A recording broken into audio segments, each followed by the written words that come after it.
Hi, నేను doctor Sanduri, fertility consultant, Medcy IVF, Gachibowli. So ఇవాళ మనము పీరియడ్స్ని ఎందుకు ట్రాక్ చేసుకోవాలి అనేది మాట్లాడదాం. 4 మెయిన్ రీజన్స్ పీరియడ్స్ని ఎందుకు ట్రాక్ చేసుకోవాలి. ఫస్ట్ థింగ్, మీ పీరియడ్స్ రెగ్యులర్గా ఉన్నాయా లేదా. 21 to 35 days cycle is a normal regular cycle. So 21 days కంటే తక్కువగా ఉందా సైకిల్, లేదా 35 days కంటే ఎక్కువగా ఉందా, అలా ఏమైనా ఉంటే ఎందుకు ఉంది తెలుసుకోవడానికి మీ గైనాక్ని కలవాలి. సెకండ్ థింగ్ వచ్చేసి, మనము ప్రెగ్నెన్సీ ప్లాన్ చేస్తున్నట్టయితే ఓవ్యులేషన్ ఎప్పుడు ఉంది, పీరియడ్ సైకిల్కి 14 days ముందు ఓవ్యులేషన్ అనేది జరుగుతుంది. సో ఆ ఓవ్యులేషన్కి 1 week ముందటి నుంచి 2 days తర్వాత దాకా ఒకవేళ ఇంటర్కోర్స్ చేస్తే ప్రెగ్నెన్సీ ఛాన్సెస్ పెరుగుతూ ఉంటాయి.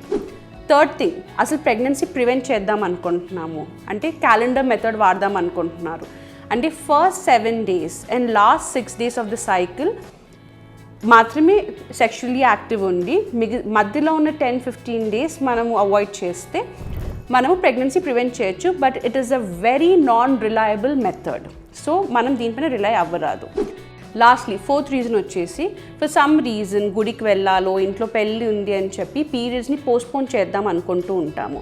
సో పీరియడ్ అనేది మనం రెగ్యులర్గా ట్రాక్ చేసుకుంటూ ఉండి ఏ టైంకి ఉందో తెలిస్తే 1 week ముందటి నుంచి మనం ప్లాన్ చేసుకొని పీరియడ్ని పోస్ట్పోన్ చేయడం జరుగుతుంది.